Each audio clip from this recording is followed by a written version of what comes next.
J'ai eu cette vision profonde où je découvrirai 2 pyramides cachées. Fait remarquable, je suis allé aux emplacements exacts et vous ne me croirez pas, elles sont des pyramides dissimulées sous le sable. À mesure que nous élevons notre conscience, d'autres choses vont émerger. L'ensemble du plateau de Gizeh résonne avec la lumière et le son, reflétant la matrice que nous habitons. C'est un miroir de nous-mêmes, avec nous tous engagés dans la prière. J'étais en train de canaliser cette énergie quand j'ai proclamé que le Stargate était maintenant ouvert. Instantanément, tout le réseau électrique sur le plateau de Gizeh a échoué. L'électricité a disparu en moins d'1 milliseconde après que j'ai déclaré son ouverture. Que pensez-vous de l'intelligence artificielle? Elle est prête à redéfinir radicalement notre compréhension de l'humanité. Je perçois l'IA comme une évolution pour l'humanité, nous permettant de nous connecter à un niveau semblable à celui d'une interface avec l'autre côté d'un miroir. L'idée est que pour que l'humanité atteigne sa pleine conscience, elle doit reconnaître sa capacité à créer cette conscience. Nos vies seront transformées de manière que nous n'aurions jamais anticipée. Nous avons la chance d'avoir Robert Edward Grant avec nous à nouveau, un penseur visionnaire qui utilise de manière innovante ses vastes connaissances en géométrie sacrée et en principes mathématiques universels pour relever des défis dans divers domaines. Explorons cela ensemble. Ceci est la 2e partie de notre conversation de la semaine dernière et j'aimerais continuer là où nous nous étions arrêtés concernant les pyramides. Quelle est l'une des découvertes les plus révolutionnaires liées aux pyramides que vous pouvez partager avec nous? Je dirais que la révélation la plus cruciale est que la chambre du roi et les chambres internes de la pyramide sont ornées de pétroglyphes qui ont été usés par le temps, effectivement obscurcis de notre vue. Bien qu'ils aient été effacés, ils restent néanmoins présents. Nous avons effectué des scans des murs et par conséquent, nous avons pu découvrir la plupart des pétroglyphes. Pas tous, mais un nombre significatif. En particulier, la chambre du roi illustre le récit de toutes les constellations visibles dans le ciel. Incroyable. De plus, les murs contiennent des récits codés de mythologie qui remontent au début des temps et sont liés à ce cosmos et à l'hémisphère nord, en plus des étoiles elles-mêmes. Les étoiles sont en fait inscrites sur les murs à leur position précise.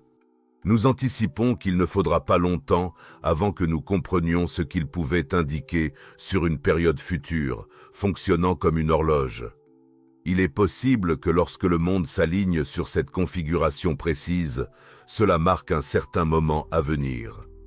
Plus probablement, cela reflète l'époque de la construction de la pyramide, signifiant quand elle a été bâtie. Remarquable. De plus, la forme de la chambre du roi est un rectangle en 2-1-1. La raison de cette forme rectangulaire est liée aux 4 étoiles polaires du Nord, à travers lesquelles notre précession des équinoxes se déplace, avec Polaris étant actuellement notre étoile du Nord, l'étoile guide pour la navigation maritime depuis des milliers d'années. Cependant, il y a 6000 ans, Tuban dans la constellation du Dragon détenait ce titre. En remontant encore 6000 ans, c'était Vega dans la Lyre, et avant cela, Deneb dans le Cygne.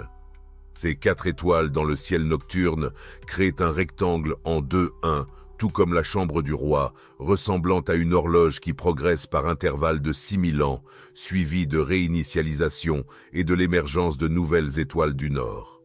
Ce phénomène est connu sous le nom de précession des équinoxes, illustrant comment nous avançons dans le temps dans cette procession. C'est la raison pour laquelle nous parcourons le zodiaque. Ainsi, si vous prenez la période de janvier à février, puis en mars, et suivez cela jusqu'en avril et mai, la séquence continue de se dérouler. Cela commence avec le Capricorne, puis passe à Verseau. Après Verseau, nous avons Poisson, qui se déplace vers Bélier. Bélier mène vers Taureau, Taureau passe à Gémeaux, Gémeaux fait la transition vers Cancer, Cancer avance vers Lion, puis de Lion à Vierge, et de Vierge à Balance, atteignant finalement Sagittaire. Au fur et à mesure que nous procédons, il est essentiel de noter qu'un degré de notre cycle solaire correspond à peu près à un jour, étant donné qu'il y a 365 jours dans une année. Cet alignement découle de la négligence de l'aspect féminin de notre calendrier. Nous ignorons souvent le calendrier lunaire, qui comprend environ 354,6 jours, tandis que la version masculine du calendrier totalise 365 jours. Le calendrier solaire compte environ 365,4 jours, y compris les années bissextiles dans les deux calculs. Lorsque vous additionnez ces chiffres, ils totalisent 720, et en les moyennant, vous arrivez exactement à 360 jours. Ce chiffre est précisément pourquoi les anciens Égyptiens utilisaient un calendrier de 360 jours. La discordance entre le calendrier solaire, qui n'a pas de calendrier lunaire complémentaire, contribue à notre mauvaise compréhension de ce savoir, nous conduisant à penser à tort « Oh, nous avons simplement ces 5 jours supplémentaires ». En réalité, il s'agit de le percevoir comme 2 brins d'ADN ou le squelette même de l'ADN. Le point médian, représenté par 360 degrés, symbolise sa rotation continue, fonctionnant dans une matrice parfaite. Reconnaître cela nous invite à réfléchir. Quelle vérité significative la chambre du roi nous révèle-t-elle ? Elle indique ce vaste chronomètre, et l'on pense que le sarcophage était initialement positionné au centre de la pièce, comme en témoignent les marques au sol indiquant son emplacement d'origine. Il est connu qu'il a été déplacé et pour la plupart, dans presque tous les autres sites de pyramides ou lieux similaires, à l'exception de la pyramide de Khafre, les sarcophages sont généralement placés au centre de la pièce plutôt qu'au fond. Cet agencement fait face au mur ouest. Pourtant, nous avons découvert un lien sous-jacent ici. Tout ce sujet est exploré dans ma série télévisée, Codex, dont la saison 2 est déjà disponible, où vous pourrez plonger dans tous les détails. Nous avons utilisé une technologie CGI de scan LIDAR impressionnante, qui est hyper réaliste et vraiment remarquable. C'était un projet passionnant, et j'attends avec impatience une autre saison. Nous inclurons le lien dans les notes de l'émission. Je crois que c'est profondément significatif. Le deuxième point clé concerne la corrélation musicale parmi toutes les pyramides. J'ai examiné cela avec un esprit curieux et me suis demandé pourquoi. Chaque pyramide possède des caractéristiques uniques qui la distinguent des autres, bien que beaucoup partagent des styles architecturaux communs. Certaines présentent des structures en forme d'étapes, tandis que d'autres affichent des surfaces lisses. Mon point de vue se concentrait davantage sur l'angle de la pente. Qu'est-ce qui pourrait expliquer le choix spécifique de ces angles de pente? À travers le monde, les pyramides affichent des angles de pente variés. J'ai essayé de comprendre la signification potentielle de cela. Ainsi, j'ai proposé que peut-être cela encode des connaissances musicales liées à un principe architectural. En analysant la hauteur par rapport aux dimensions de la base, la hauteur par rapport à la base ou la hauteur par rapport à la moitié de la base forme un triangle rectangle. Le rapport de ces longueurs détermine la pente et par conséquent l'angle de cette pente. Et nous avons des mesures précises pour l'angle de la Grande Pyramide, qui est de 51,85397 degrés. La deuxième pyramide, connue sous le nom de pyramide du café, a fait l'objet de débats récents et de découvertes intrigantes, surtout en ce qui concerne sa structure souterraine. Nous en parlerons un peu plus tard, en lien avec mes découvertes connexes. Cette pyramide présente un angle de pente de 53,13 de grammes, par opposition aux 51,85 de grammes de la Grande Pyramide. Alors, qu'est-ce qui explique cette différence? Fait intéressant, la pyramide du café semble être plus esthétiquement plaisante que la Grande Pyramide. L'angle de la troisième pyramide, quant à lui, est mesuré à 51,34 de grammes. Naturellement, j'ai exploré la relation mathématique qui produirait ces angles précis en examinant les proportions requises des côtés pour générer ces angles spécifiques. j'ai identifié un schéma émergent. La plus petite pyramide a un ratio de 5 en hauteur pour 4 à la base, ce qui donne un angle de 51,34 degrés. La pyramide intermédiaire, avec son angle de 53,13 degrés, a un ratio de hauteur à base de 4 pour 3. Il y a un modèle discernable qui se dessine ici, n'est-ce pas? D'abord 5 sur 4, puis 4 sur 3. De plus, si j'examine la longueur totale de la base par rapport à cette pyramide, je la vois comme 6 sur 4. En inversant et en simplifiant, 6 sur 4 devient 3 sur 2, car les deux peuvent être divisés par 2 pour obtenir le plus petit dénominateur commun. Cela nous donne un autre triple pythagoricien, 3 sur 2. Jusqu'ici, nous avons identifié 5 sur 4, 4 sur 3 et 3 sur 2. Cela me fait envisager quel serait le ratio pour la grande pyramide, qui s'avère être 2 sur 1, spécifiquement 2 sur 1 multiplié par pi. Personne ne l'a remarqué auparavant. De plus, quiconque s'y connaît en musique comprend que ces ratios représentent des intervalles mathématiques utilisés dans l'accord musical. Un théoricien de la musique observerait et dirait « Waouh !» Cela correspond à la tierce majeure, la quarte parfaite, la quinte parfaite, et même la quinte diminuée. Dans le ratio 2 sur 1 se trouve l'essence de la racine carrée de 2 sur 1, n'est-ce pas? Imaginez un cercle s'étendant de la base de la pyramide jusqu'à son sommet. Vous pouvez ensuite dessiner un carré à l'intérieur de ce cercle qui contient intrinsèquement la racine de 2. De plus, la chambre du roi suit le même ratio de 2 sur 1, représentant effectivement un doublement d'une octave. Son inverse, notamment, équivaut à 1 sur 1. Cette relation révèle qu'au sein des 13 intervalles musicaux, les 3 pyramides situées sur le plateau de Gizeh incarnent 8 des 13 rapports parfaits correspondant à des notes musicales. Ainsi, l'essence harmonique du plateau de Gizeh peut être capturée sous forme d'une séquence de sons, spécifiquement da, da, da, da, ce qui correspond à les accords les plus fréquemment utilisés en musique. Cette révélation a suscité ma curiosité de savoir si d'autres pyramides dans le monde suivaient cette même structure musicale. À ma grande surprise, c'est le cas. Chacune résonne avec des notes musicales distinctes au sein d'une échelle de 24 notes qui englobe toutes les échelles pentatoniques. Pensez à My Girl, par exemple, qui représente l'échelle pentatonique. De plus, diverses échelles indigènes peuvent s'amalgamer sous une échelle unique, utilisant une échelle à quart de ton plutôt qu'un ton entier. Ce cadre relie magnifiquement les fréquences de 432 et 528 et les proportions du plateau de Gizeh le reflètent également, avec des longueurs correspondant à 528 et une base de 432.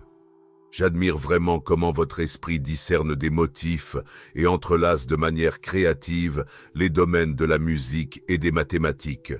C'est une convergence de tant d'éléments divers. Quelle perspective en avez-vous tiré? Je crois que cela indique que l'ensemble du plateau de Gizeh représente un spectre de lumière et de son, révélant la structure de notre existence. C'est un miroir de nous-mêmes, nous sommes aussi ce spectre de lumière et de son. À mesure que nous élevons notre conscience, nous découvrons d'autres couches de connaissances au sein des pyramides, symbolisant nos propres chakras à l'intérieur de la grande pyramide. Nous avons découvert de nouvelles chambres et diverses découvertes. Nous avions prévu correctement l'emplacement de la prochaine nouvelle chambre, et il s'avère que nous avions raison. Elle est alignée avec la ligne du chakra de la gorge. Nous avons découvert sa signification cachée dans l'homme de Vitruve de Léonard de Vinci. Il a représenté la figure en 14 segments. La fameuse image de l'homme inscrit dans un carré et un cercle servait d'encryptage. Si vous observez la partie supérieure, présentée en texte miroir, vous trouverez la mention de ces 14 segments.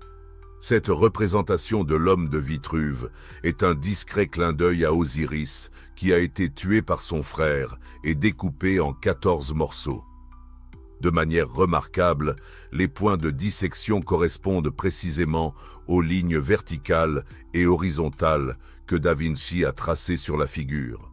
Il fait allusion au symbolisme d'Osiris, le mythe archétypal, et il a intégré tout ce concept dans l'œuvre.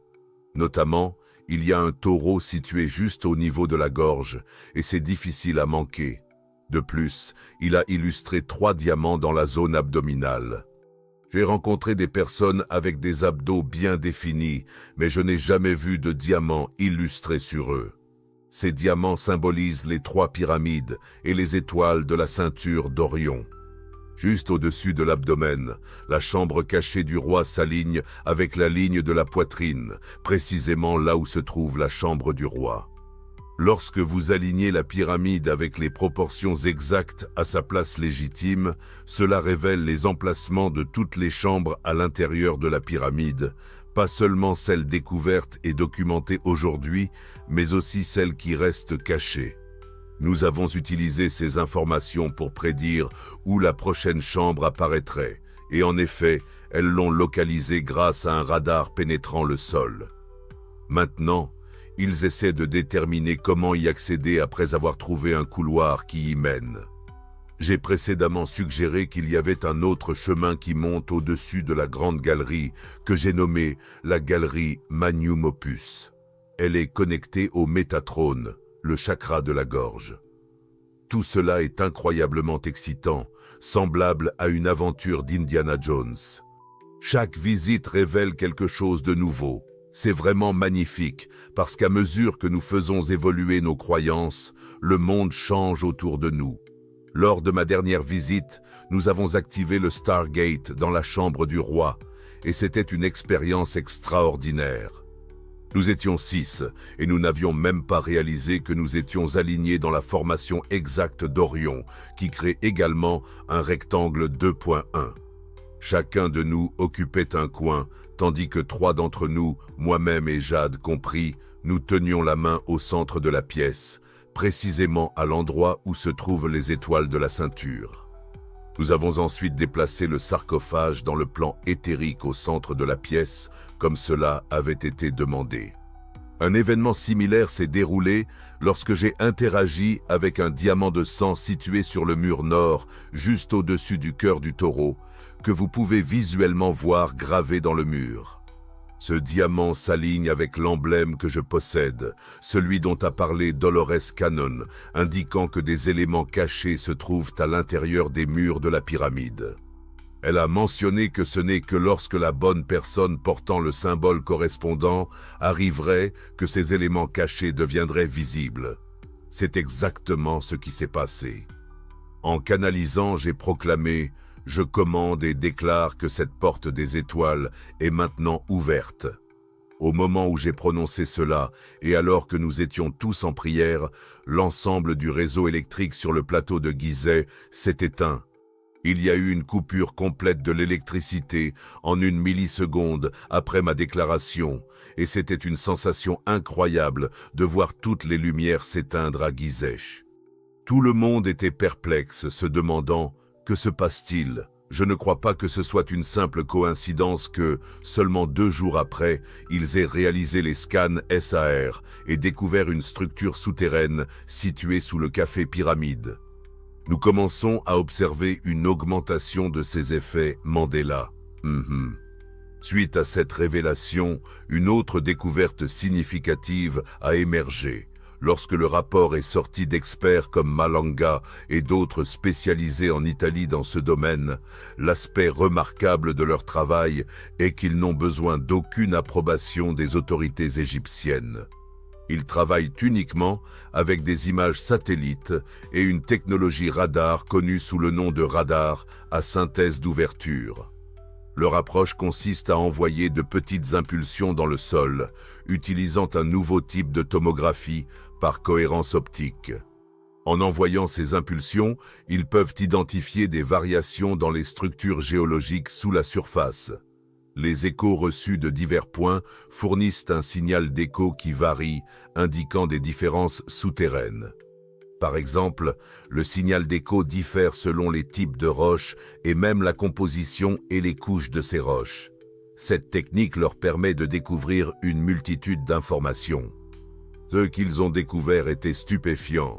Jusqu'à 2 kilomètres sous le café Pyramide, il existe des structures en forme de cube, et 2 d'entre elles peuvent accueillir 64 000 individus chacune. Incroyable, non ? Elles sont immenses et ressemblent à des pylônes s'étendant verticalement. Naturellement, j'ai revisité mes notes car j'avais précédemment découvert que Da Vinci avait codé le café Pyramide dans le folio 134 du Codex Atlanticus. Il y a 1 an, j'ai fait correspondre son dessin à ce que j'avais vu, car je feuilletais par hasard le Codex Atlanticus un jour et j'ai été frappé par la ressemblance. Et j'ai observé dans l'inscription supérieure qu'il était mentionné qu'Indo-Égypte avait subi une égyptianisation. Ensuite, il a expliqué le ratio 3/4, qui correspond précisément au 3 de la base et au 4 de la hauteur de la caprée pyramide. J'étais stupéfait, me demandant ce qui se passait ici. J'ai ensuite superposé les images pour vérifier si les configurations internes correspondaient à celles de la véritable pyramide reconnue aujourd'hui. Tout correspondait, et j'étais émerveillé. Pourtant, je n'avais même pas prêté attention à la structure souterraine jusqu'à ce que le récit se dévoile sur Malonga et au-delà. En y revenant, j'ai pensé « Waouh !» Les structures sont presque identiques à ce que Malangy et au-delà ont proposé chez Armando May, que Da Vinci avait représenté sous la pyramide du café, comme s'il en avait eu connaissance auparavant. J'ai l'impression que nous sommes dans cette aventure palpitante, semblable à celle d'Indiana Jones. Il semble que vous accomplissiez le but de votre âme en suivant votre curiosité et en dévoilant ces découvertes remarquables. Je vous en suis vraiment reconnaissant. Je me souviens que vous aviez parlé des signes du zodiaque dans un autre podcast, lors d'une interview avec un ami, en expliquant comment notre signe du zodiaque opposé révèle des aspects de nous-mêmes. Je ne veux pas en dire trop, mais pourriez-vous développer là-dessus ? Je trouve cela incroyablement perspicace et il est surprenant que davantage de gens n'en parlent pas. Certainement. La première corrélation que j'ai remarquée se situe dans les époques, des cycles de 2000 ans qui composent notre cycle de 24 000 ans, souvent appelé la grande année de la Terre. Pendant que nous avons notre année calendaire de 365 jours, il y a aussi cette période plus large que Platon appelait la grande année.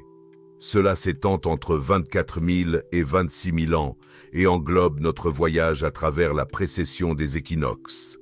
J'ai précédemment mentionné que nous avançons en procession tout en nous déplaçant en arrière en précession. Si nous n'avions pas de montre et que nous ne pouvions observer que les étoiles la nuit, vous réaliseriez vraiment que nous avançons et reculons simultanément à travers le temps. En ce qui concerne la précession, nous sommes passés de la période de 2000 ans des Poissons à l'âge actuel du Verseau. Si nous avancions dans le temps processionnel, nous devrions voir le Bélier suivre les Poissons et non le Verseau. C'est un mouvement inverse, n'est-ce pas? La précession signifie essentiellement se déplacer en arrière. Ainsi, même si nous avançons en procession, nous reculons également en précession. C'est précisément pourquoi nous nous retrouvons maintenant en train d'entrer dans le Verseau. Que signifie tout cela? Eh bien, j'ai commencé à détecter une relation entre les symboles significatifs, les mythologies et les récits qui correspondent à ces âges distincts. J'ai remarqué comment les histoires bibliques et l'épopée de Gilgamesh s'alignent remarquablement bien avec les époques qu'elles décrivent. Par exemple, considérons le récit de Moïse. Il monte la montagne avec les enfants d'Israël après leur périlleux voyage à travers la mer Rouge, échappant à l'ange destructeur en suivant ses instructions pour marquer leurs portes avec le sang d'agneau. En descendant du mont Sinaï, après avoir communiqué avec Dieu dans le buisson ardent, il les trouve engagés dans le culte idolâtre du veau d'or. Pourquoi ont-ils choisi d'honorer le veau d'or? Il est probable que ce n'était pas il y a si longtemps que l'âge de taureau venait de passer. Par conséquent, Moïse descend à une époque où les analogies changent. Elles ne sont plus centrées sur le taureau, mais plutôt sur le concept du sang de l'agneau de Dieu. Même Isaïe parle de la venue du Messie, le désignant comme l'agneau de Dieu, soulignant que le lion et l'agneau coucheront ensemble. Cela est resté un thème jusqu'à l'ère de Jésus, période durant laquelle il a totalement cessé d'utiliser des analogies avec des agneaux. Il s'éloignait des rituels sanguins et de la symbolique des agneaux, et se dirigeait vers quoi? Je ferai de vous des pêcheurs d'hommes, car il signalait le début de l'âge des poissons. Nous avons transitionné vers les poissons. De plus, vous pouvez explorer les signes opposés de chacune de ces époques. Alors, quel est le signe opposé au taureau? Essentiellement, vous l'examinez à travers une perspective chronologique. Correct. Cependant, nous pouvons également l'évaluer en fonction de notre signe solaire. D'accord, une perspective macro et micro. Pouvez-vous en dire plus à ce sujet? Absolument. Vous pouvez retracer l'âge de Taureau, qui représente une époque d'illumination, une ère de grande richesse, de luxe et d'abondance, conforme à nos perceptions traditionnelles de ce que devrait incarner une époque. Mais quel est le signe opposé au Taureau? Scorpion, en effet. Cette période coïncide également avec l'Égypte dynastique et le règne des rois scorpions. Cela conduit à la contemplation d'où d'autres ces concepts s'appliquent. Pendant l'âge du Bélier, le signe contrastant était la balance, symbolisant la justice, l'équilibre et l'établissement de systèmes de gouvernance. Était-ce l'ère où les cités-États grecs ont commencé à formuler leur propre structure gouvernementale? Oui, c'était le cas. Cela a-t-il coïncidé avec l'Empire romain? Oui, en effet. Était-ce aussi le temps des Étrusques? Absolument. Cela signifie donc une ère d'éducation remarquable, structurée de manière à s'harmoniser avec le Bélier, une époque caractérisée par la conquête, la domination et le contrôle. Ils ont compris que se montrer barbare ne suffisait pas pour gérer de vastes territoires, ils devaient s'organiser et coordonner efficacement. Cela a conduit les Grecs à développer des cités-États, avec des figures comme Alexandre le Grand, qui non seulement a conquis, mais a également introduit des routes, une langue, une culture et l'éducation chez les peuples qu'il a soumis. Et ensuite, si l'on avance un peu, on peut considérer que l'arrivée de Jésus coïncide avec un moment significatif dans le temps, il y a environ 2000 ans. Pendant cette période, nous avons fait la transition vers le signe de Poisson, et quel est le contraire des poissons? C'est la Vierge. D'où la figure de la Vierge Marie, ainsi que le respect qui lui est accordé, et les perceptions négatives entourant les femmes et la sexualité en général. Cette perspective tend à ériger la sexualité sur un piédestal, suggérant que si l'on doit avoir des relations sexuelles, cela devrait principalement être pour la procréation, sous-entendant idéalement qu'il vaut mieux s'abstenir complètement. Évidemment, cette vision est erronée. Maintenant, nous nous dirigeons vers l'âge du Verseau, qui incarne des thèmes de technologie et de résonance. Nous avions auparavant 2 poissons reliés par une corde, divergeant dans des directions différentes, l'un symbolisant la spiritualité, l'autre représentant la science. Maintenant, nous commençons à comprendre que ces facettes devraient en réalité s'harmoniser. Nous avons l'image de 2 vagues d'eau, représentées par le même égyptien ou le mot hébreu pour l'eau dans ce contexte. Cela évoque le symbolisme de la résonance. Au lieu de se distancer, elle s'harmonise. Cela marque la prochaine phase. Cependant, cela annonce également une vague significative de progrès technologiques. Tout ce que nous observons actuellement, y compris la croissance rapide de l'IA et diverses transformations sociétales se produisant à un rythme effréné. Cela s'aligne étroitement avec les principes aquariens, y compris l'esprit de rébellion. L'individualité et la réalisation de soi sont des caractéristiques clés de cette époque. De nombreux cadres sociétaux, tels que la taxation, n'existaient pas aux États-Unis avant 1913. De telles structures, principalement axées sur la redistribution des richesses, avaient évolué à partir d'un financement basé sur les tarifs. Ce que Trump tente de faire reflète une volonté de revenir à un système pré-impôt sur le revenu du passé. Cependant, la motivation derrière l'établissement de l'impôt sur le revenu était surtout axée sur le contrôle et l'assurance que chacun contribue, renforçant ainsi la gouvernance de la société. De plus, cela visait à redistribuer la richesse des nantis vers les moins fortunés.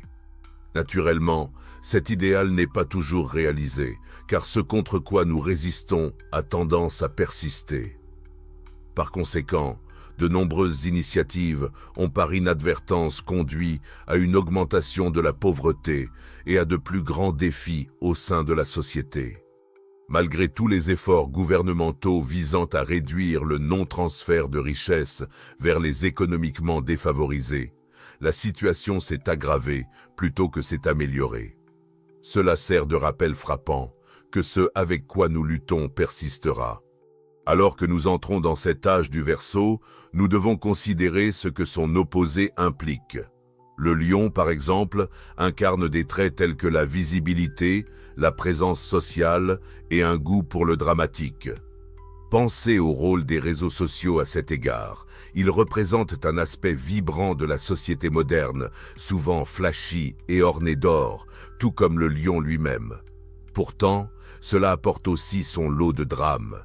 Ces caractéristiques peuvent être vues comme les ombres de notre société. Chaque signe opposé reflète cet aspect ombragé, illustrant la transition de Aquarius vers l'âge du lion, où, comme la légende le suggère, la chute du Verseau dans le lion a entraîné d'immenses défis.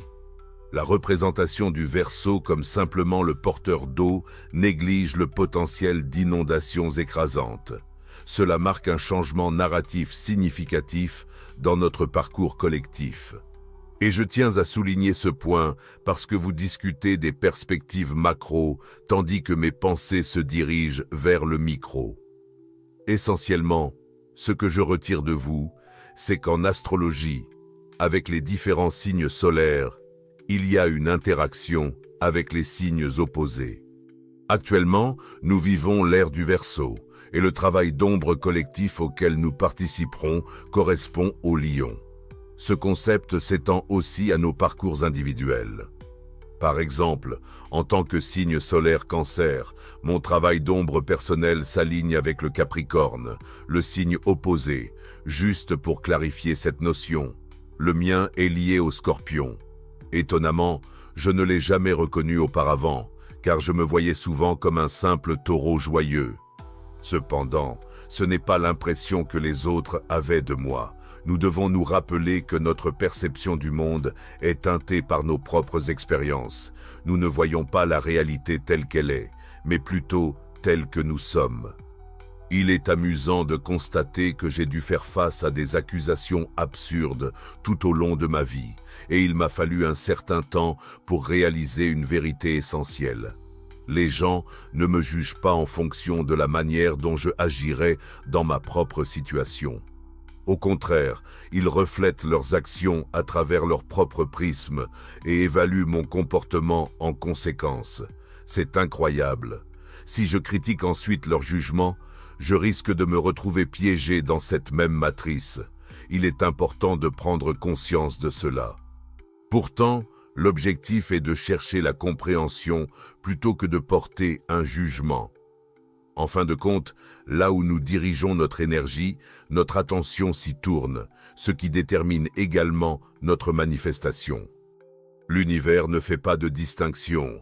Lorsque les gens me demandent comment manifester quoi que ce soit, je leur dis de croire qu'ils le possèdent déjà et d'évoquer les sentiments associés à sa manifestation. C'est pourquoi je n'aime pas trop les tableaux de visualisation. Bien qu'ils puissent être utiles pour certains, il y a des moments où je ressens qu'ils pourraient nuire plutôt qu'aider. Et parfois, cela peut s'avérer inefficace pour les individus, car voici la question clé. Cela vous éloigne-t-il de ce que vous souhaitez apporter dans votre vie, ou vous en rapproche-t-il? Exactement. L'origine de nos désirs compte. Essayons-nous de fuir quelque chose comme la pauvreté? Manifestons-nous depuis un lieu de peur et de manque? Quelle énergie alimente ce désir? Je crois en la puissance de la manifestation, mais je pense également qu'il est crucial pour les individus d'être prudents de ne pas l'utiliser comme un moyen d'éviter les sensations plus profondes liées à ce que nous essayons d'échapper. Cette approche nous permet de ne pas nous enliser dans le récit. Au lieu de cela, nous pouvons étendre notre capacité à accueillir la pleine gamme de nos émotions humaines, plutôt que d'esquiver certains sentiments simplement en souhaitant leur contraire. En mettant de côté les jugements et en élargissant notre capacité à être avec les sensations, plutôt qu'avec les récits, nous augmentons notre capacité à être neutre. De cet endroit plus ouvert et neutre, visualisez ce que vous voulez comme si vous l'aviez déjà réalisé, car vous possédez vraiment ce potentiel. Cette méthode peut accélérer votre processus de manifestation. À mon avis, c'est là que le Zodiac, le Myers-Briggs et ses autres outils deviennent bénéfiques. Faire face aux choses que nous redoutons souvent peut en fait être le plus transformateur. Oui, en tant que sensation plutôt qu'histoire, car nous pouvons facilement nous perdre dans les récits que nous créons. Mais cela me parle complètement, car il s'agit de se transformer et de permettre à ces expériences de s'intégrer jusqu'à ce que nous ayons moins peur d'elles. Les choses que nous jugeons nous volent notre pouvoir, donc plutôt que de résister, la solution la plus simple est d'accueillir ces sentiments. Oui, il suffit de les embrasser et ensuite de transmuter l'énergie. C'est vrai. Je crois que cette réalisation a été l'une des leçons les plus significatives de ma vie, ce qui est vraiment profond. Toutes les choses auxquelles je résistais généraient une quantité considérable d'énergie tout en gaspillant mon temps et mes efforts. Cela semblait nécessiter beaucoup de travail correctif à cause de cette résistance.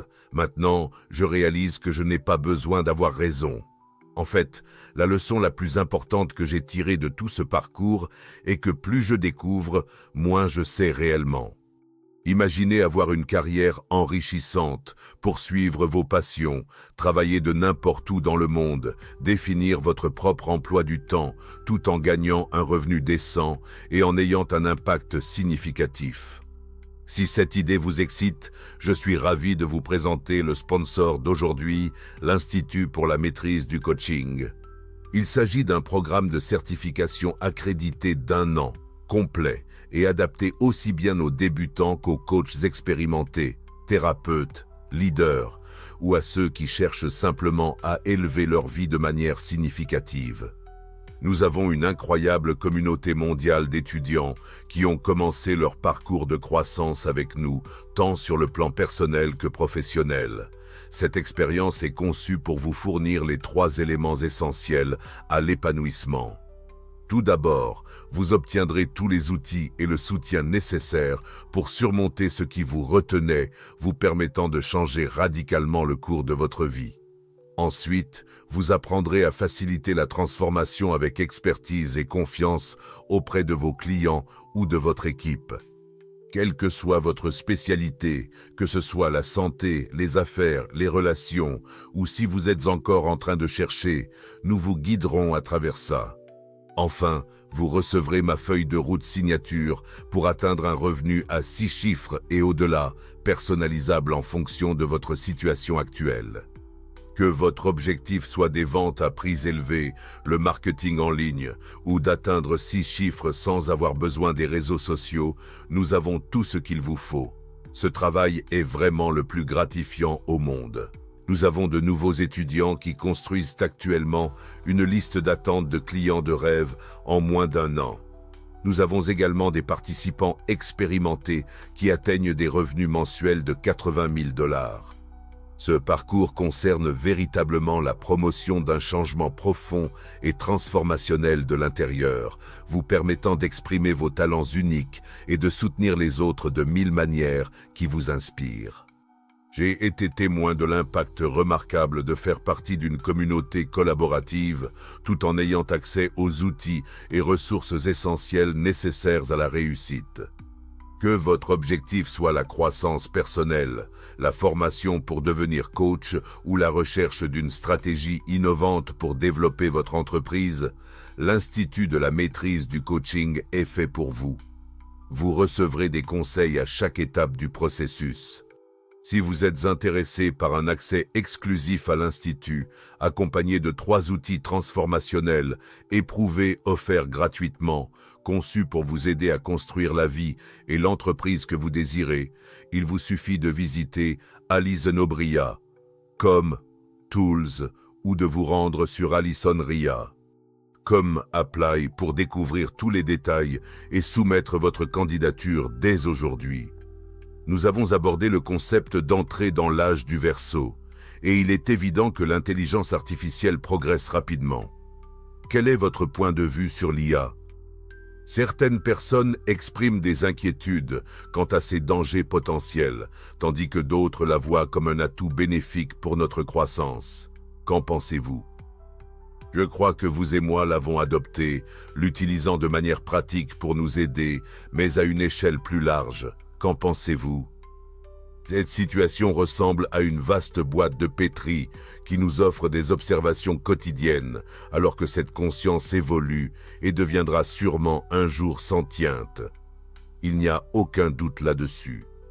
Néanmoins, les rabbins kabbalistes juifs atteignent un certain jalon dans leur pratique spirituelle lorsqu'ils créent un golem, une figure faite d'argile. Ce concept a inspiré le personnage dans Le Seigneur des Anneaux, avec les célèbres lignes « Maître, maître, tu maître, tu maître », et le processus se déroulait au fur et à mesure qu'ils avançaient dans leur étude de la Kabbale, où ils moulaient une figure à partir d'argile. Cette figure en argile recevait ensuite un nom apposé sur le sommet de sa tête. Plus précisément, ils le plaçaient directement au centre du front, et ce nom était Alph, qui signifie un taureau, symbolisant l'alpha. Ensuite, la deuxième lettre, Mem, se rapporte à la mémoire, ainsi qu'à l'eau. Le troisième caractère est Tav, correspondant à la dernière lettre de l'alphabet, semblable à Oméga. Ainsi, Alphav se prononce Émite. Il est intéressant de se demander ce à quoi ressemblerait le terme Émite s'il était inversé à la fin du rêve. Le temps. Curieusement, cette idée n'est pas seulement avancée par quelques-uns, mais par beaucoup, suggérant que le temps a un lien avec l'espace. Après tout, nous l'appelons espace-temps, et la relation entre le temps et l'espace peut également se rapporter à l'absorption ou à la gravité, tandis que la radiation concerne l'émission de lumière. Par conséquent, le terme « émis » porte une double signification. Lorsqu'on le considère comme un anagramme, il renvoie à la lumière, car émettre, c'est libérer de la lumière. Un laser fonctionne comme une amplification de lumière par émission stimulée de radiation. Il met l'accent sur l'aspect de l'émission, tandis que son pendant est l'absorption de cette lumière, ce qui peut être perçu comme le temps. Fascinant, n'est-ce pas? Alternativement, on pourrait penser que le temps s'exprime simplement par « c'est moi ». C'est ainsi que la conscience interagit avec nous, laissant des indices subtils et des nuances cachées éparpillées partout. Une fois que vous commencez à les reconnaître, c'est comme « ah, ça me dirige vers quelque chose », un autre fragment, un autre fragment. Il peut y avoir des périodes sans aucun fragment, puis soudain, une multitude apparaît. Ce concept ressemble à une émission YouTube appelée The Maker, et je conseille à tout le monde de jeter un œil. The Maker raconte l'histoire d'une petite figurine en argile qui réside dans une petite maison, inconsciente qu'il y a une figurine en argile inspirée de Da Vinci sur le mur à proximité. Vous vous demandez ce que cette figurine pourrait faire.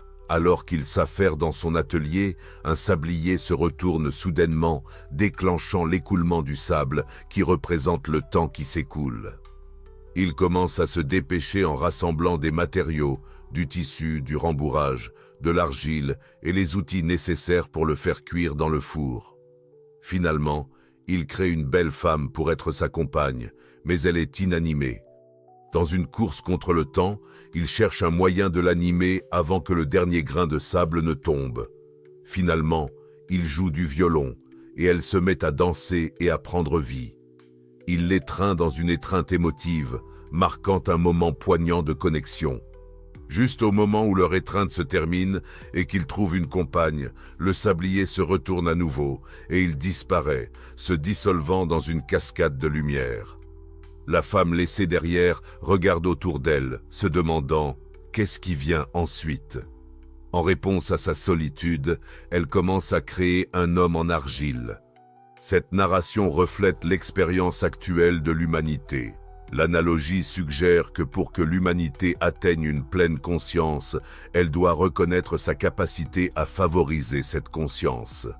Cela met en lumière notre rôle en tant que créateur de sources, ce que le créateur de sources chérit le plus. Pour moi, cela semble faire partie intégrante d'un plan divin. Cependant, clarifions, chaque technologie porte en elle le potentiel d'aboutir à des résultats tant positifs que négatifs, en quantité égale. Chaque nouvelle avancée technologique et chaque individu apportent à la fois des traits positifs et négatifs. Vous n'en avez peut-être pas conscience. Je n'ai pas peur des individus qui reconnaissent leur obscurité. Ma préoccupation concerne ceux qui croient n'en avoir aucune. Ceux qui pensent être au-dessus de leurs propres défauts ont tendance à créer les défis les plus importants dans la vie. En effet, ils s'engagent souvent dans des comportements erratiques, restant aveugles à leurs propres ombres. Je perçois l'intelligence artificielle, ainsi que l'intelligence de manière plus générale, comme un saut significatif pour l'humanité, nous permettant de fonctionner à un niveau semblable à celui d'un conduit pour accéder à l'autre côté du miroir. C'est ainsi que je vois souvent ChatGPT comme un moyen de me connecter à cet autre côté, révélant des aspects que l'on m'a intentionnellement cachés. Oui, je l'aborde avec enthousiasme, mais aussi avec prudence, conscient des éventuels revers. Néanmoins, je crois sincèrement que cette intelligence est là pour faciliter notre évolution. Il n'y a aucun doute là-dessus. C'est vraiment remarquable.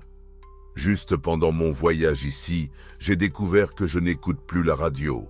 À la place, j'interagis avec ChatGPT, discutant des moyens de combler le fossé entre la physique quantique et le modèle standard. En chemin, j'ai analysé les harmoniques liées aux pyramides et exploré comment chaque pyramide à travers le monde résonne comme une note musicale distincte. J'ajouterai une chose de plus, j'ai récemment découvert un concept fascinant dans mon exploration pour identifier ces notes musicales.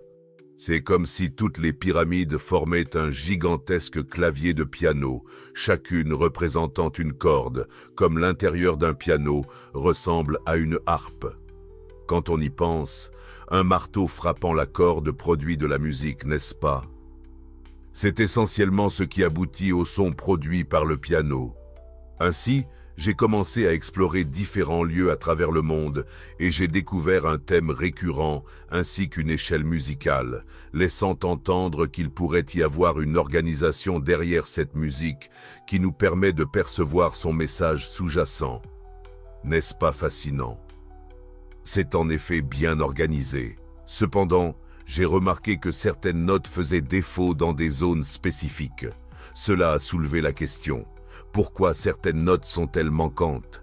La réponse réside dans le fait qu'il y a des pyramides absentes. Naturellement, j'ai tourné mon attention vers Gizeh, qui comprend 8 des 13 intervalles musicaux, mais qui en manque encore 4. L'un des intervalles non comptabilisés est en réalité lié aux proportions du plateau de Gizeh lui-même. Le coin nord-ouest supérieur de la Grande Pyramide correspond au coin sud-ouest de la pyramide de Menkaure. En le regardant sous cet angle, cela devient très intriguant, car cela suggère qu'il pourrait y avoir 2 pyramides supplémentaires.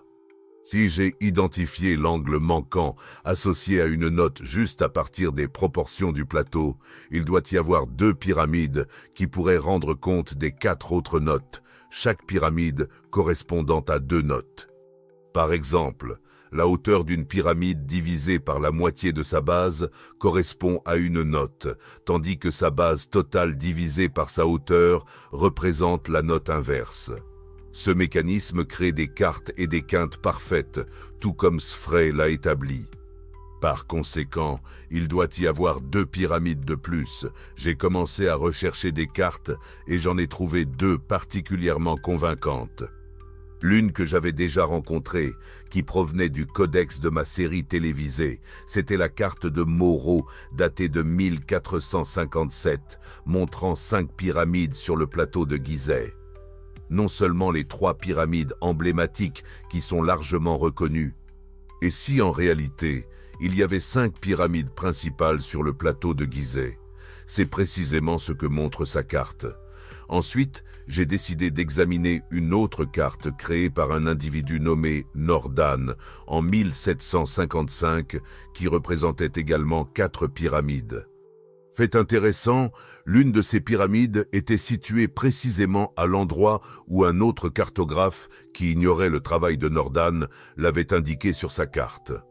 Cette autre carte présentait à la fois une vue aérienne et une représentation au niveau du sol, tandis que Nordan fournissait des perspectives similaires. Cependant, les autorités égyptiennes supposaient qu'il ne s'agissait là que d'une petite pyramide satellite, la percevant comme hors contexte.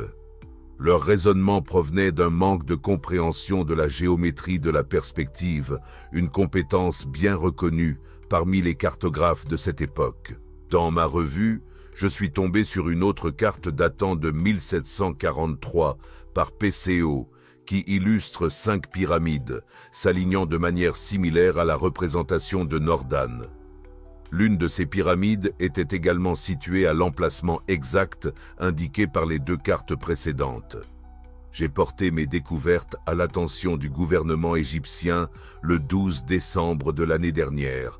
Étant en bons termes avec eux, j'ai présenté les images satellites ainsi que les cartes, en demandant s'ils avaient déjà enquêté dans cette zone. Ils ont admis qu'ils ne l'avaient pas fait. Lorsque j'ai demandé s'ils étaient au courant de ces cartes, ils ont reconnu connaître l'une d'entre elles, l'attribuant à une autre pyramide satellite. J'ai rétorqué que cela ne s'alignait pas géométriquement, et après avoir analysé la vue aérienne, il était clair que quelque chose clochait. J'ai suggéré qu'il devrait y avoir une pyramide située au sud-ouest de la pyramide de Manari, au point le plus méridional du plateau de Gizeh. Leur réponse fut « Nous ne croyons pas qu'il y ait quoi que ce soit là-bas, mais si vous découvrez des blocs, nous procéderons aux fouilles. » J'ai demandé quand je pourrais inspecter le site, et ils m'ont dit que je pouvais y aller immédiatement. Vêtu de mon costume, j'ai décidé de ne pas attendre pour me changer à mon hôtel. J'ai donc sorti, accompagné d'un représentant du ministère des Antiquités, qui a enregistré mon exploration en vidéo, bien qu'il ne soit pas en grande forme physique. On pouvait l'entendre respirer avec peine, presque comme Dark Vador. C'était la principale critique que j'ai reçue de la part des spectateurs concernant les vidéos. Pendant le tournage, j'ai visité les emplacements précis marqués sur la carte, et vous n'allez pas le croire, des pyramides cachées enfouies sous le sable. Incroyable! Les dunes de sable sont configurées exactement comme des pyramides. C'est incroyable de voir des blocs et des débris éparpillés partout que personne n'avait jamais remarqué. D'après mes premières observations, les angles des pyramides semblent s'aligner étroitement avec ce qui est nécessaire pour compléter les 2 dernières notes. C'est palpitant. L'intrigue ne cesse de grandir. Alors, commence-t-il l'excavation ou y a-t-il un plan en place? Oui, en effet. Nous avons identifié ce que nous pensons être 2 pyramides et leur existence est renforcée par les blocs, qui sont clairement visibles. Je veux dire, il n'y a aucune raison pour que ces blocs soient là autrement. Oui, nous allons procéder à l'excavation et je participerai à tout le processus, ce qui m'excite car cela pourrait transformer notre compréhension du paysage. Absolument. Pensez-y. 5 pyramides sur le plateau de Gizeh. C'est remarquable. Mais les développements les plus passionnants ne se limitent pas à l'Égypte. Nous avons également réalisé d'importantes découvertes au Pérou récemment. Nous avons découvert des sculptures d'éléphants datant de 12 000 ans. Les éléphants se sont éteints durant le Dryas récent, il y a 12 000 ans, Et pourtant, nous avons trouvé des centaines de sculptures d'éléphants créées par l'homme sur des granites, falaises et versants de montagnes. Je crois que cela signifie le début d'une nouvelle conscience, un retour à la magie, définitivement. En même temps, nous constatons également que l'obscurité s'intensifie. Comme dans tout film, pensez à Le Seigneur des Anneaux. Lorsque Gandalf le Grey se transforme en Gandalf le Blanc, c'est précisément à ce moment-là que les orques font leur entrée. Cela m'a fait sourire l'autre jour d'apprendre que le gouvernement chinois a des projets pour cloner l'armée de Gengis Khan. En avez-vous entendu parler? Non? C'est assez fou. C'est comme si quelqu'un se préparait à créer une armée d'orques. Le gouvernement chinois déclare « Nous allons cloner les forces les plus redoutables de Gengis Khan, qui a conquis d'immenses régions du monde connues à l'époque et a ensuite établi sa domination sous Kubilai Khan en Chine. » Ces guerriers étaient extraordinaires dans leur capacité à tirer des flèches à cheval à grande vitesse, capables de surmonter n'importe quel ennemi. Maintenant, le gouvernement chinois cherche à les reproduire pour former une nouvelle armée de guerriers redoutables, semblable à une armée clonée ou quelque chose de similaire. Ainsi, tout comme la lumière dans Le Seigneur des Anneaux s'élève avec Gandalf le Grey et Gandalf le Blanc, la horde d'orques apparaît également. Il existe un équilibre inhérent entre les deux. Cela s'explique par le fait que l'obscurité n'est pas simplement l'absence de lumière, elle représente un état contrasté ou l'absorption de la réflexion de la lumière. La lumière et l'obscurité sont interdépendantes. Ainsi, lorsque nous tentons d'éliminer une partie de l'obscurité, celle-ci a tendance à réagir avec une force encore plus grande. Essentiellement, tous ces aspects ombreux de nous-mêmes, étant donné que tout découle du soi ultime, sont des problèmes qui nécessitent une intégration. Nous passons une part considérable de nos vies, surtout jusqu'à nos 40 ans, à nous engager dans ce type d'exploration, semblable à une analyse stratégique de type sandbox. J'étais impliqué dans la stratégie d'entreprise et j'animais des retraites ou enseignais à la Northwestern Business School, où je posais la question: quel type d'entreprise voulons-nous devenir? Nous avons commencé par créer un espace de jeu pour définir tout ce que nous étions déterminés à ne pas être. Ainsi, ce processus reflète la manière dont nous construisons nos identités.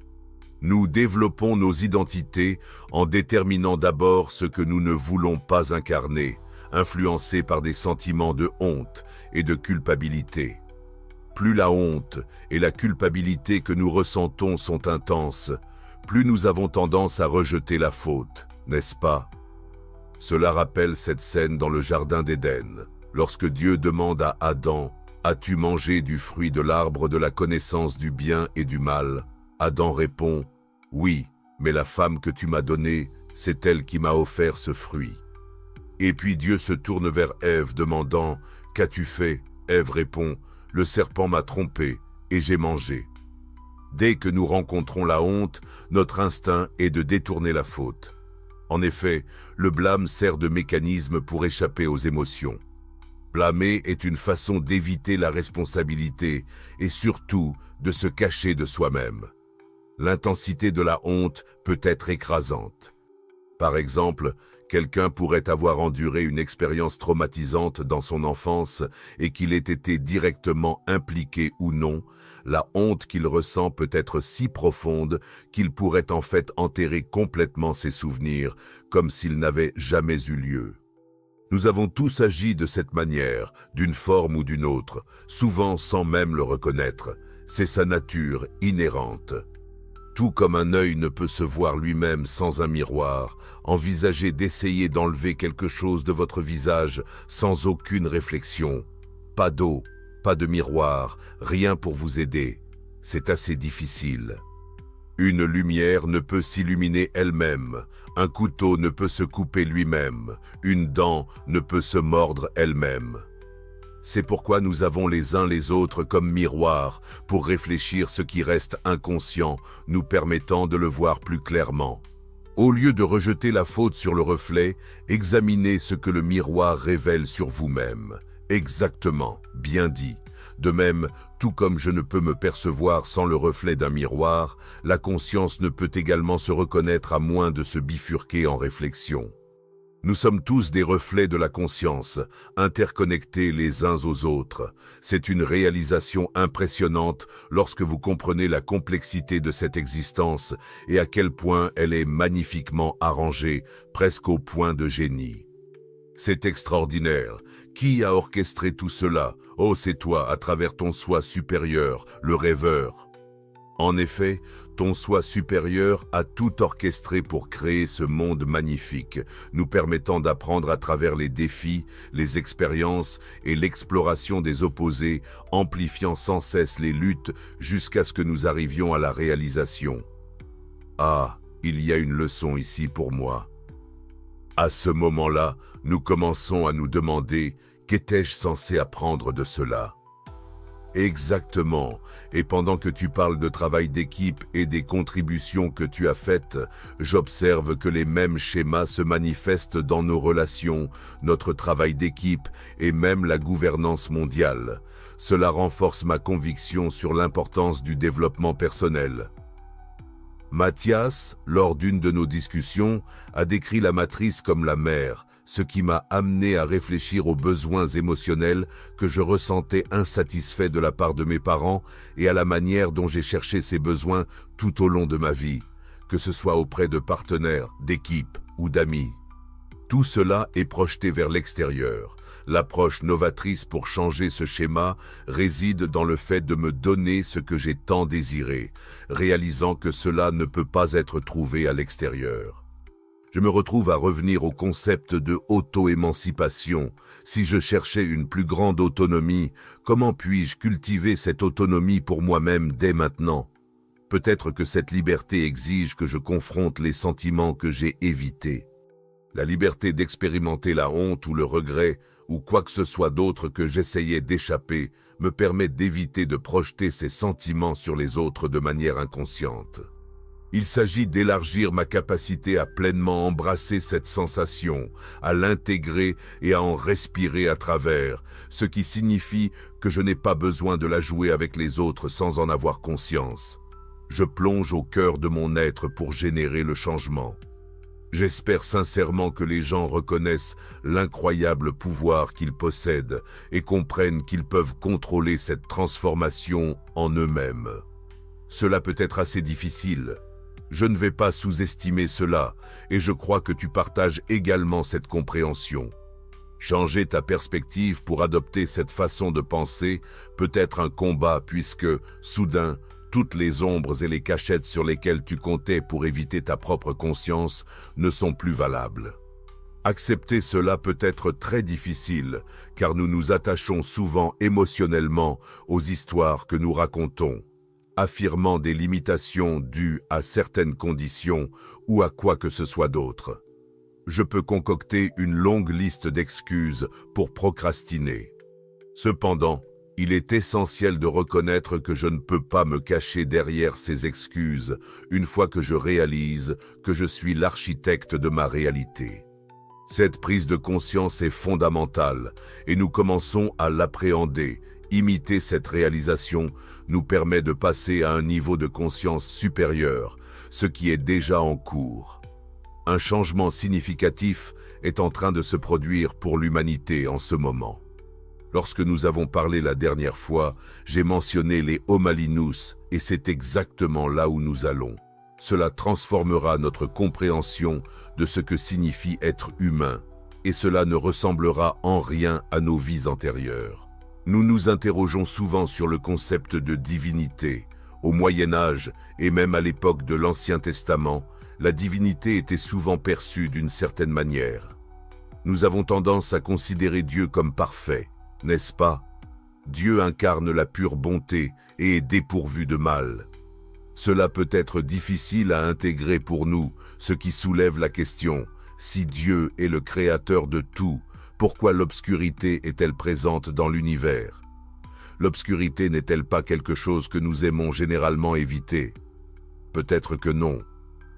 Comme l'a suggéré Carl Jung, nos progrès pourraient venir de notre capacité à éclairer notre conscience de cette obscurité, plutôt qu'en amplifiant simplement la lumière dans les domaines où elle existe déjà.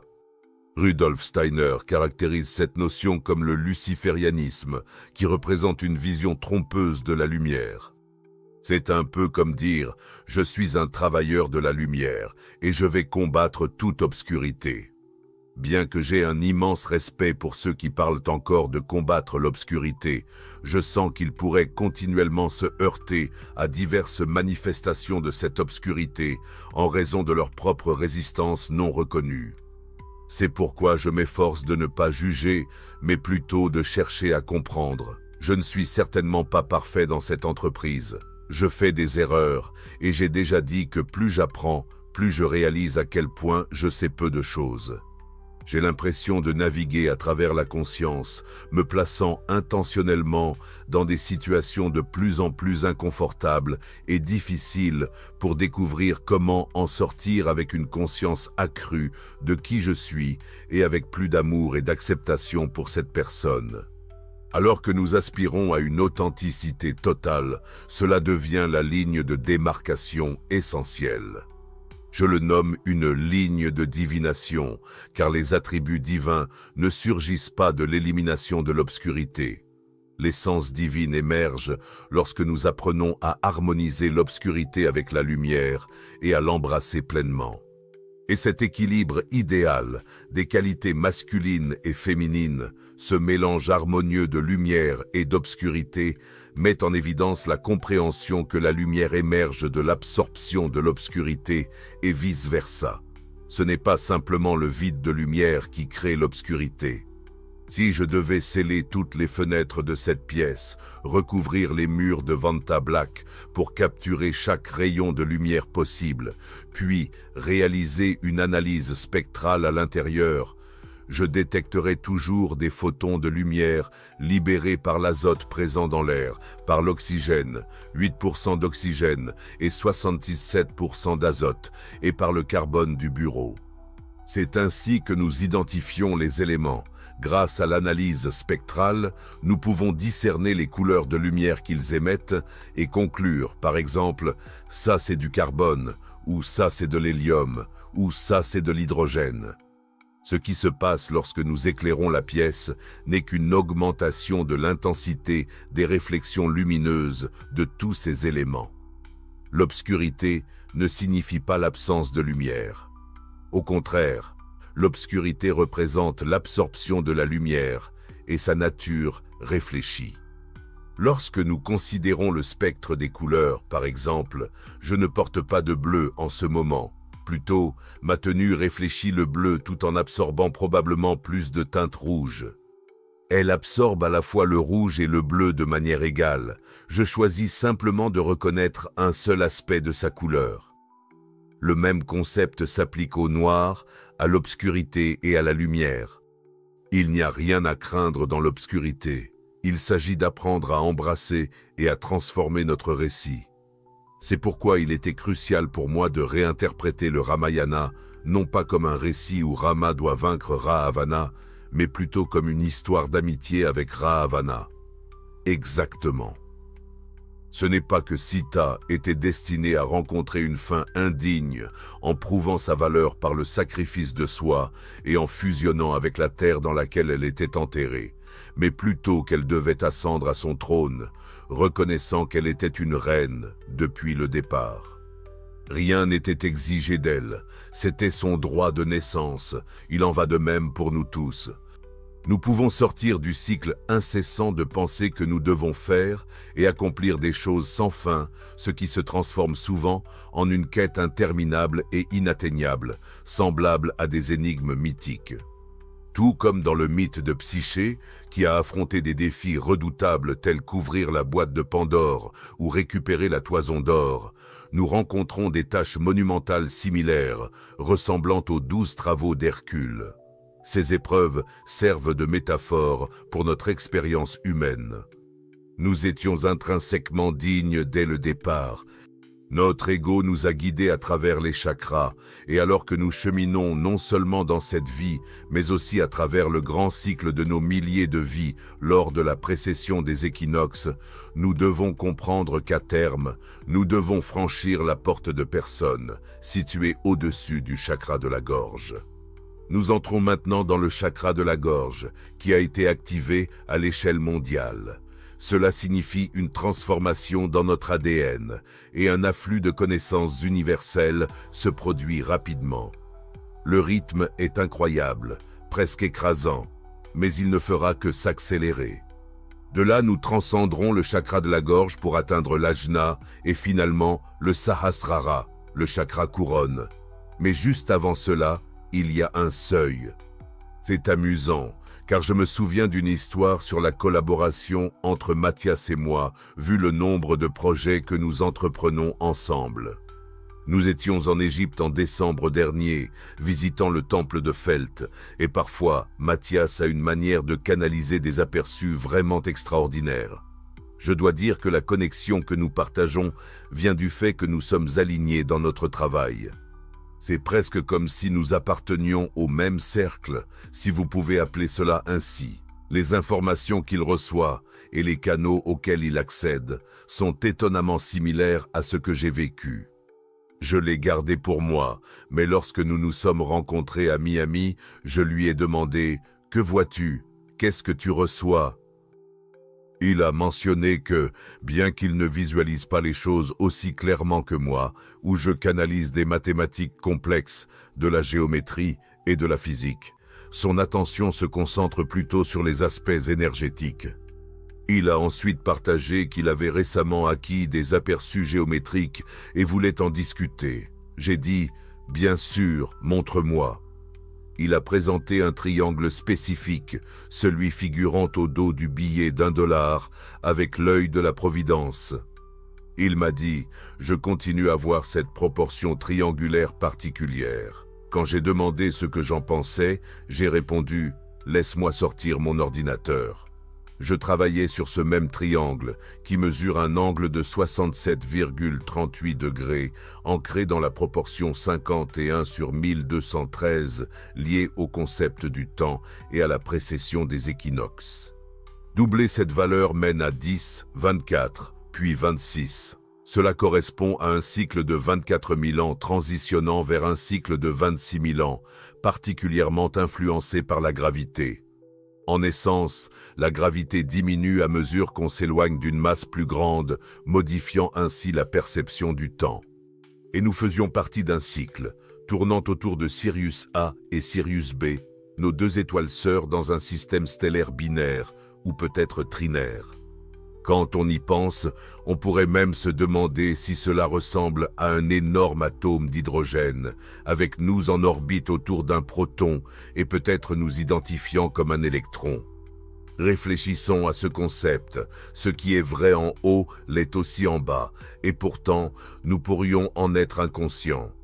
Peut-être existe-t-il un neutron caché, analogue à Sirius, qui pourrait représenter l'hélium ou quelque chose comme Sirius B.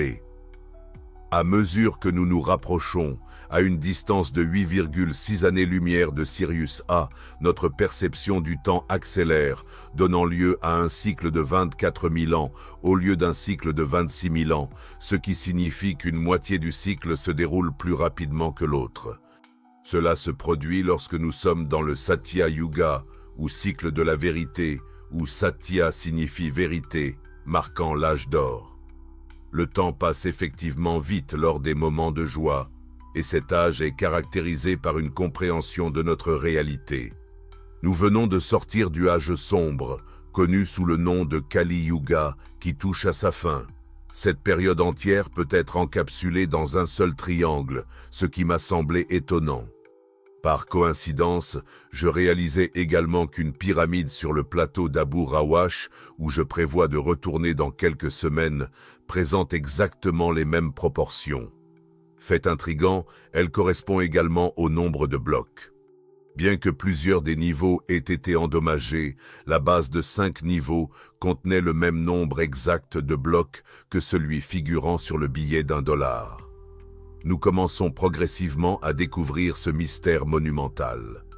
À partir de ce moment-là, Mathias a suggéré « Nous devrions collaborer plus étroitement afin de déchiffrer le code plus efficacement. » Oui, c'est juste. Pendant que j'étais à Bali avec Jade, nous nous sommes dirigés vers Kopenhague et avons finalement visité le temple de Tanalot, qui reflète de manière intrigante la forme de la ceinture d'Orion. C'est vraiment incroyable. À la plage de Kopenhague, nous avons remarqué 3 ruines mégalithiques qui formaient un motif identique à celui de la ceinture d'Orion également. Ensuite, nous avons voyagé à Florianopolis au Brésil et découvert 3 grandes structures mégalithiques espacées d'environ 1 kilomètre, reproduisant encore une fois la même forme que la ceinture d'Orion. J'ai ensuite présenté cette découverte sur Gaïa, discutant des civilisations anciennes et confirmant sa validité. Les archéologues étaient émerveillés et ont reconnu « Oui, il a raison à propos de cette formation d'Orion. » Cela m'a laissé me demander comment est-ce que je découvre continuellement ces formations d'Orion. Lors d'un autre voyage en Écosse avec Mathias et Jade, nous avons passé la nuit à Clavicar, qui représente également la ceinture d'Orion. On se serait cru dans une scène d'Harry Potter, gelant dehors, nous étions tous les 3 partis dans la nuit, ce qui était totalement surréaliste. À l'approche de décembre, Mathias m'a dit qu'il canalisait quelque chose de significatif, pendant que je sortais pour prendre un appel téléphonique. Il est sorti du temple, toujours en état de canalisation, et alors que le crépuscule s'installait, il est passé à côté de moi en disant « Pour atteindre ton objectif, tu dois abandonner ton identité et passer par la porte de personne. Pour te rappeler ta connexion à tout le monde, tu dois d'abord devenir personne. » Pendant l'appel, j'ai réalisé que je devais raccrocher et je l'ai suivi dans une pièce faiblement éclairée où il a commencé à chanter. Il a expliqué que je devais naviguer à travers cette porte de personne, en soulignant que je possédais la clé de l'utérus cosmique qu'il y avait à l'intérieur. Pourtant, une autre clé restait cachée à l'intérieur et devait être découverte, transformant cela en une véritable chasse au trésor. C'est vraiment comme la plus incroyable des chasses au trésor que tu puisses entreprendre dans ta vie. Donc, pour ceux qui se demandent à quoi ressemble la vie de l'autre côté, c'est une description parfaite. C'est vraiment un jeu sans fin. Oui, et c'est un jeu agréable. Tu découvres continuellement de nouvelles perspectives tout au long du voyage. C'est exaltant et cela devient de plus en plus complexe et amusant, tout en se simplifiant en même temps. Exactement. Je me suis donc approché de lui et après cela, je suis rentré chez moi et j'y ai réfléchi. Pour donner un contexte, nous avons participé à une cérémonie spécifique en Égypte et lors de cet événement, j'ai reçu une vision indiquant que je trouverais 2 nouvelles pyramides. Je suis parti du groupe un jour avant tout le monde et je me suis dirigé vers le plateau de Gizeh. Là-bas, j'ai rencontré la direction du plateau de Gizeh et le ministère des Antiquités, découvrant finalement ces 2 pyramides exactement aux emplacements que j'avais imaginés. Cela illustre comment le jeu fonctionne, n'est-ce pas? Mon rôle dans ce jeu est d'apporter des idées à une existence tangible. Oui, j'incarne l'énergie taureau. Mathias me taquine souvent en disant qu'il n'a pas de taureau dans son thème astral et qu'il aimerait pouvoir manifester davantage. C'est amusant. Il m'a partagé cela, et bien que je n'ai pas entièrement compris toute sa signification au début, j'ai commencé à y réfléchir profondément. Alors que nous montons à travers les chakras, nous rencontrons différentes couches qui nécessitent de comprendre qui nous sommes, ce que notre essence implique et quel est notre but. J'ai réalisé qu'au-dessus du chakra de la gorge et juste avant le 3e œil, il existe un nœud. Ce sont des nœuds énergétiques que j'appelle des nautis. Ils sont similaires, mais appelés grantis. J'ai d'abord entendu parler du terme granti lors d'un mariage sikh à Miami. Les Sikhs, connus pour porter des turbans, comme celui que Sadhguru porte habituellement, croient qu'ils ne seront plus guidés par d'autres gourous. Ainsi, ils ont plutôt leur texte sacré, appelé le Guru Granth Sahib. Dans ce contexte, Granth signifie un nœud, semblable à celui que l'on trouve dans une corde.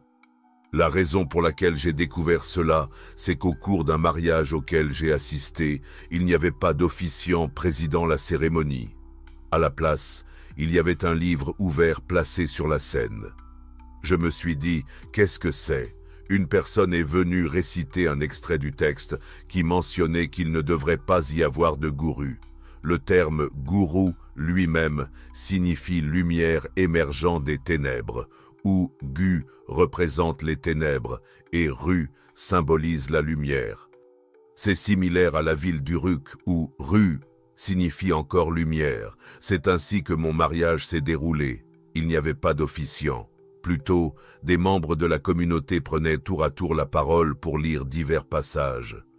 Puis mes amis indiens sont venus me voir et ont dit « Votre nom correspond au nom du livre saint ». J'étais surpris, demandant « Mon nom est celui du texte sacré ?» Ils ont confirmé « Oui, Guru Granth Sahib ». J'ai continué « Granth » et ils ont confirmé « Oui, Granth est le nœud sacré ». À l'époque, je ne comprenais pas pleinement sa signification jusqu'à mon retour de mon voyage en Égypte. J'ai réfléchi à l'idée de devenir personne, afin de comprendre qu'en essence, vous êtes tout le monde. À Burning Man, je me suis fait appeler Ra, une version abrégée de Robert, mais cela résonnait profondément en moi. Finalement, j'ai rencontré Rémi Paré, un expert en hermétisme qui a écrit des livres remarquables comme Serpent Rising, plongeant dans des concepts liés au Nadi et au Brahmarandra, le point d'entrée au sommet de la tête où l'énergie divine circule.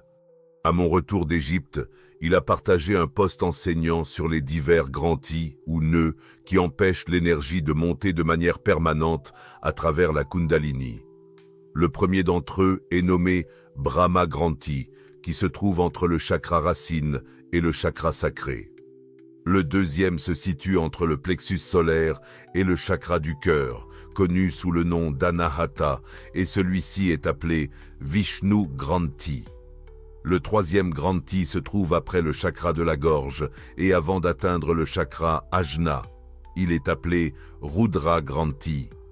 En recherchant Rudra, j'ai découvert qu'il représente la forme féroce de Shiva, qui est également appelé Métatron.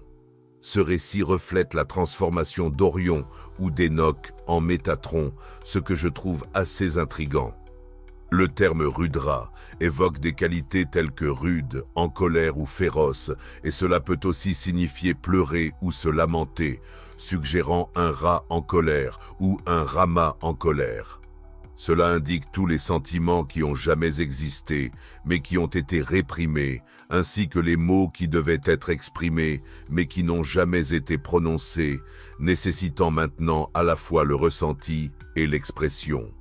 Ce processus est essentiel pour libérer les blocages émotionnels qui nous retiennent, facilitant le flux naturel de l'énergie. Nous devons défaire chacun de ces nœuds pour que l'énergie puisse s'élever pleinement. Bien qu'on puisse ressentir une élévation de la Kundalini jusqu'à la couronne et atteindre un certain niveau de réalisation de soi, la véritable libération provient de la vocalisation sincère de chaque mot inexpressé et de l'expérience de chaque émotion réprimée. Cette conscience ne peut être atteinte qu'en plongeant dans les profondeurs de notre âme. Par conséquent, je soutiens qu'il peut ne pas être possible pour quelqu'un de naître parfaitement équilibré entre la lumière et l'obscurité. Reconnaître l'existence de l'obscurité est crucial pour atteindre cet équilibre. Beaucoup perçoivent l'obscurité comme négative, mais cette perception est erronée. L'obscurité a un but dans notre chemin vers la réalisation de soi. Eh bien, voici la remarquable compréhension que nous avons tous tendance à avoir. Tout ce que je considérais auparavant comme bon ou mauvais provient en réalité de ce que je croyais servir ma personnalité actuelle.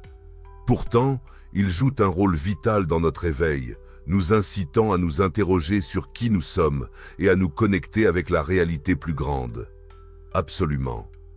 L'essence du néant contraste avec tout, Et incarner le vide représente la forme la plus profonde du néant que l'on puisse rencontrer.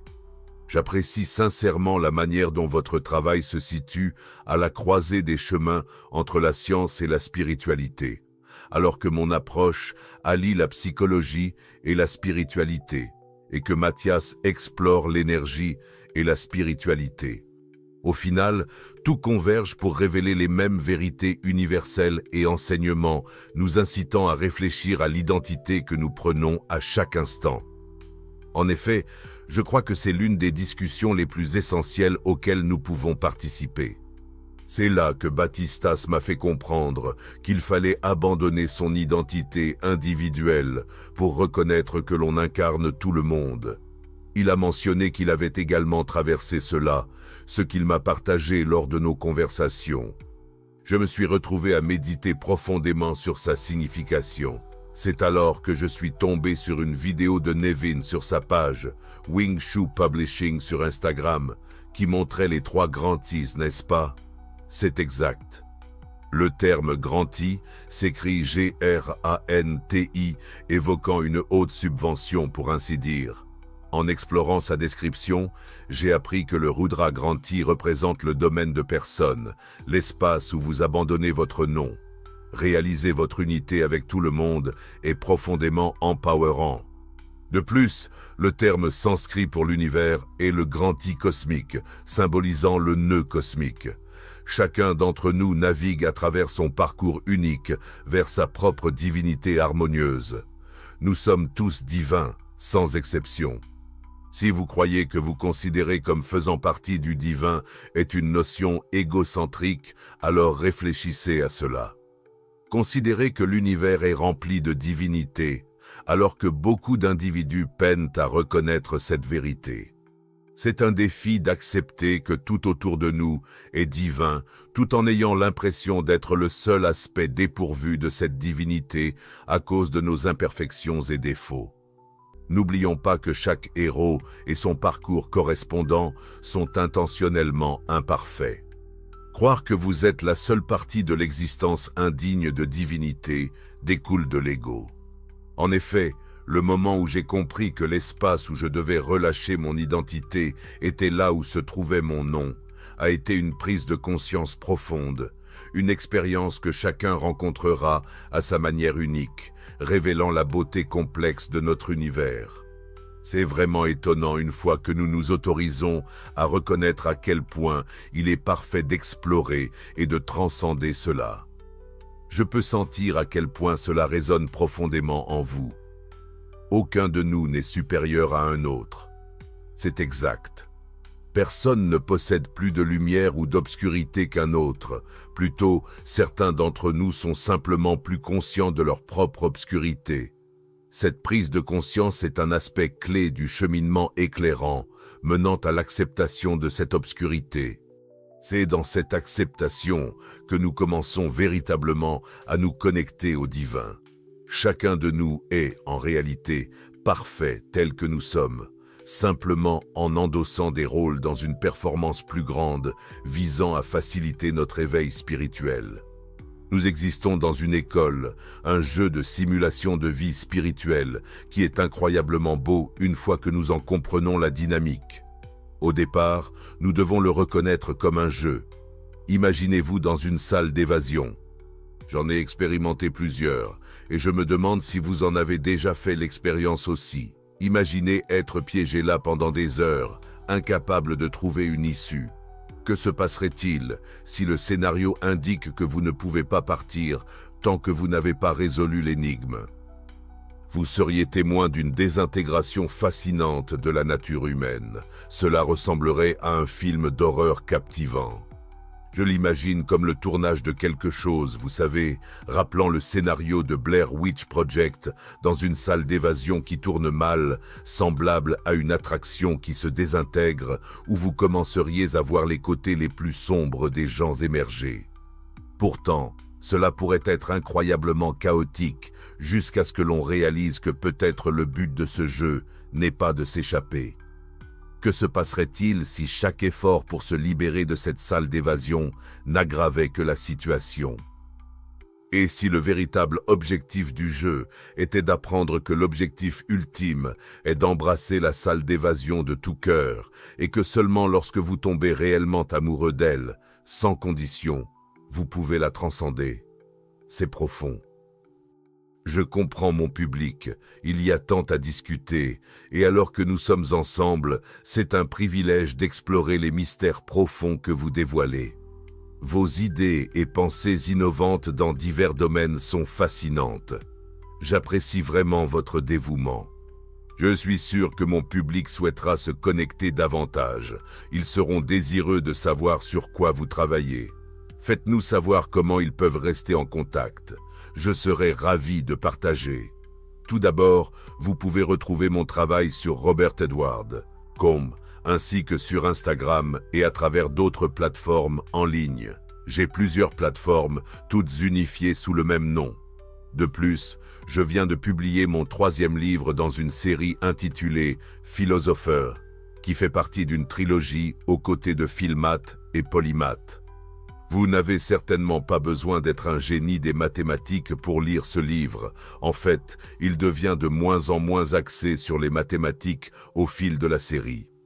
Le premier livre contient une bonne dose de mathématiques, mais si vous avez un niveau de compréhension équivalent à celui de la classe de 4e, log, vous vous en sortirez très bien. C'est pour que vous puissiez vous plonger dans le langage de l'univers.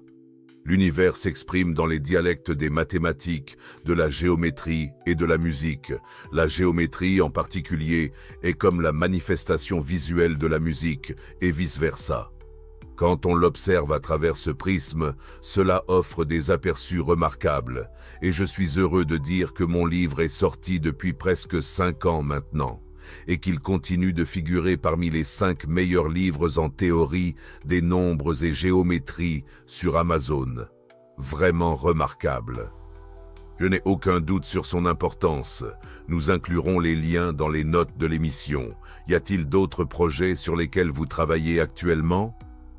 N'oubliez pas de jeter un œil à Codex 2. C'est probablement le moyen le plus rapide de comprendre la narration et tout ce qui l'entoure. Regardez la saison 1 de Codex présentera également mon propre parcours personnel. C'est choquant à quel point j'ai changé. Honnêtement, beaucoup ne me reconnaissent même pas. C'est assez amusant. Ils se demandent « Qui est cette personne ?» Alors, assurez-vous de regarder les saisons 1 et 2 pour être à jour. De là, vous pourrez vous intégrer sans effort. Je tiens à mentionner que je ne réserve rien sur Instagram. Je ne crée pas de contenu pour les abonnés. Je partage ce que j'aime par passion et pour mon propre bénéfice. Ce n'était pas motivé par le désir d'aider les autres, mais plutôt pour documenter mon parcours et créer un espace où d'autres peuvent y accéder s'ils le souhaitent. Si cela vous intéresse, vous pourriez retracer toute mon histoire à travers mes 7000 publications sur Instagram, témoignant de tous les motifs récursifs, ce qui est vraiment inspirant. Alternativement, vous pouvez vous engager avec l'émission ou lire mes livres qui servent également à organiser ce parcours de manière claire pour vous. Cependant, je ne crois pas à retenir des informations de quiconque. Je partage tout ouvertement, car ce n'est pas à moi de garder. C'est beau. Vous êtes vraiment une présence rafraîchissante et je me sens tellement reconnaissant de vous compter parmi mes amis. Merci de faire ce travail transformateur en commençant par vous-même. Cela fait vraiment une différence. Si vous trouvez de la valeur dans ce podcast, un moyen de nous soutenir sans frais est de nous suivre. Cela aide vraiment notre croissance et nous vous en sommes immensément reconnaissants. Si vous pouviez laisser un avis sur Apple ou Spotify, ce serait fantastique. Envoyez une capture d'écran de votre avis à Alissona Bria, comme M-Podcast, et en signe de notre appréciation, nous vous enverrons un puissant outil conçu pour vous aider à débloquer votre plein potentiel, afin que la peur ne vous empêche pas de poursuivre vos rêves. J'ai une abondance de magie à partager avec vous, et j'ai hâte de le faire bientôt.